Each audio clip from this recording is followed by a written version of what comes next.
There's a lot of obesity problems and overweight people in America, but in other countries that is not the case. World hunger is a major issue with many solutions.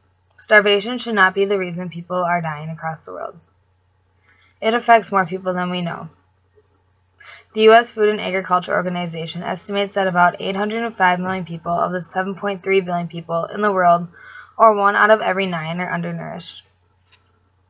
World Hunger and Poverty Facts says that poor nutrition causes nearly half, or 45%, of deaths caused in children under the age of 5. That is 3.1 million children each day, or every year, 8,500 kids each day, and every 10 seconds a child dies. Children and women are the most affected by starvation and world hunger-related diseases. Stop Hunger Now said that 60% of the world's hungry are women. 50% of pregnant women in developing countries lack proper maternal care and are not enough nurtured for themselves or their child that they are going to have. Imagine waking up and before going to work or going to your class, you don't have breakfast. And then while you're at work or you're at school, there's no lunch either. Most kids go through their whole day without eating and find it a blessing to go to school. It is something they get to do, not something they have to do. The Hunger Project says that 66 million primary school-age children attend classes hungry across the developing world, with 25 million in Africa alone.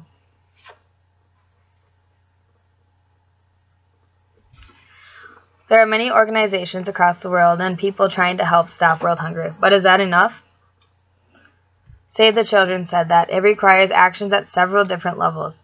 For example, governments in Brazil and Ghana have shown how to cut hunger sharply through cash transfers to poor people, raising minimum wage, and investing in smaller farms that produce food. Globally, there is enough food to go around, but how do we use it? Ending World Hunger is Possible said that there are 10 ways we can all help stop world hunger. Sustainable foods. We can give foods to farms and other countries that helps them get a start, just like seeds or other things like that, just to grow at home. Access to credit. The United States is lending loans to other governments to help them stop their hunger and starvation population. Food donations. At the church, there's a lot of it, or there are other ways you can give canned foods or anything. Look in your fridge and see how much food that you won't eat, or a pantry and see how many cans have been sitting there for months and months that you won't touch. Give those away and help a starving child today. Transitioning. Families need help transitioning from being very poor and not having 3 meals a day to having a couple of meals a day and knowing how to spare their food. Urban farming. People are going over to other countries and showing them how to just have gardens in their backyard. Access to education is kind of the same as urban farming. People are just there in Africa and South Asia and people in the Caribbean and other starving parts of the world. They are just showing them how to grow your own and what to do with food and how to save it so it doesn't expire. Social change. A big cause of starvation is war. Sometimes countries will not be in war but be fighting and they stop trading goods, and some of those are necessities to live. Government intervention. The government of those countries should not need the United States to tell them to help. We need to help the governments to help their people so we don't have to keep going and showing them what to do. Empowering women. In most countries, women are not able to do anything and don't know anything at all. We need to help women be educated and show them how to feed their children and how to grow their own gardens. Birth control education. If other countries had the access to birth control like we do in America and Europe, there wouldn't be as many overpopulated countries, and then they'd have enough food for almost everyone.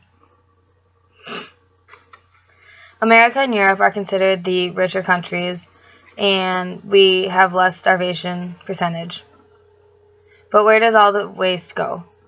We have more than enough food. The Borgen Project says that half the food in the last year was thrown out. 1 billion people are hungry. The next food revolution is about what you're not eating. Think about how much extra food you have, or look on your tray while you're eating somewhere and see how much food you are throwing away. some other kid would be happy to have an eighth of that portion. With enough help and knowledge that we have in America, we can help stop world hunger by giving a little bit each year or each month. Anything helps. World hunger is a major problem with many solutions. Here is my speaker note card.